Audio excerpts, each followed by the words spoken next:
But it wasn't just Hollywood that was driving Scotland's big screen presence. Back home, a group of young filmmakers had made a splash with a low-budget feature about an Edinburgh flat share. The plot: 3 dead bodies, a suitcase full of money, betrayal between friends. It was straight out of Scottish crime noir. And it was the first of a run of films set in Scotland that drew huge international attention. Yes, so tell me, Cameron, just tell me, because I'd like to know, what on earth could make you think we'd want to share a flat like this with someone like you?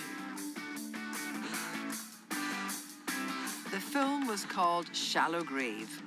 Andrew MacDonald was in his 20s when he left film school to produce it.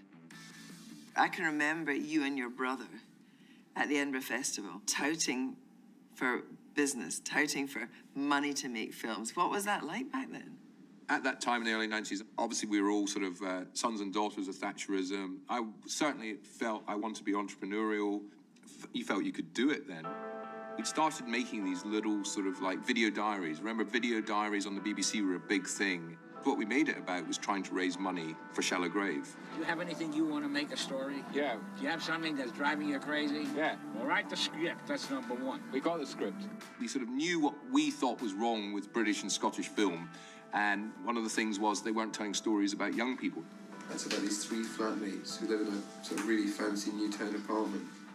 There was a thing in Scotland at that time that they started called movie makers. Oh, God, I remember that. And David Auken, who was just newly appointed head of Film 4, was there. And he had to leave earlier, was going to Inverness Airport. And I gave the minicab driver £5, a lot of money in 1991, to give this guy, David Auken, my script. And one day the phone goes and it's David Auken saying, I really like your script, will you come to London? And what had happened, I found years later, is that David's copy of The Guardian hadn't showed up. So on the plane, he had nothing to read, so he started reading the script that he'd been given. With backing from Channel 4, Andrew and first-time feature director Danny Boyle began making Shallow Grave with a cast of then unknowns. And the 3 are Kerry Fox, who's playing Juliet, Ewan McGregor, who's playing Alex, he's in the check jacket, and this is Chris Eccleston, who's playing David. Kerry Fox had been an Angel at My Table, and she was the one that got it greenlit, really. It wasn't those 2 men. Channel 4 had a real wobble about Ewan McGregor and Chris Eccleston at the time, which is a hard thing to believe, and it's how things change. The budget was tight, and it quickly diminished. We literally were running out of film. I had to keep the film in my office and sort of give it out. Because there was no more. There was no more. Office was a porter cabinet in a warehouse in Maryhill. So what's the real cost? Right, what I've done is, well, it's going to be quite a lot, to put it mildly. We did literally run out of money, so I had to take a prop truck to my parents' house and fill up with coffee cups and candelabras and all these things, because we built this huge flat and we didn't have enough money to find enough props to fill it with. But that was also a great thing about that time, because he just did it. Despite setbacks, Shallow Grave became the most commercially successful British movie of 1995. And this gave the team the chance to embark on another film. We're making it for £1.5 million.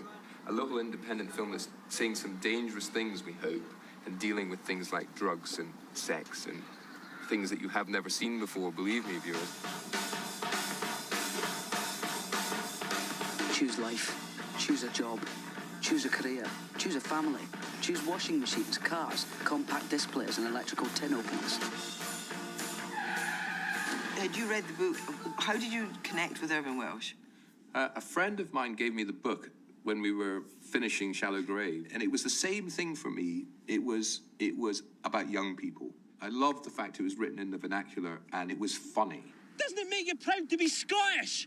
It's shite being Scottish! You cannot imagine Trainspotting without Robert Carlyle, Peter Mullen. They had reality oozing out of every vein, and that's something that, particularly on film and television, you die for. Did you have Ewan early on?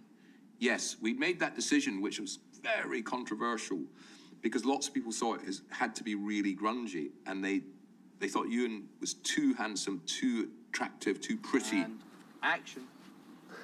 How do you see the beast? Have you got it in your sights? Yes, clear enough, Moneypenny.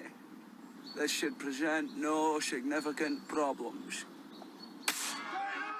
Made for £1.5 million, Trainspotting raked in more than 12 million at the domestic box office and was a global smash. This extraordinary decade in the 90s where you had these four big films, Shallow Grave, Trainspotting, Rob Roy and Braveheart.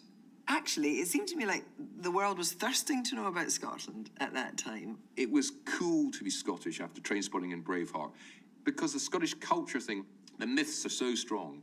And you can either sort of do the Brigadoon one or you can do the Trainspotting one, but they're all sort of myths, really, about Scotland. And I knew that that could sell. There was definitely a moment there in the south of England and in California and these places, it was very cool to be Scottish. And we had this strong identity. And somehow at that time, that all came together and created lots of great things. It wasn't only through international film success that Scots were finding a new kind of swagger. Scottish musicians and writers were also making waves.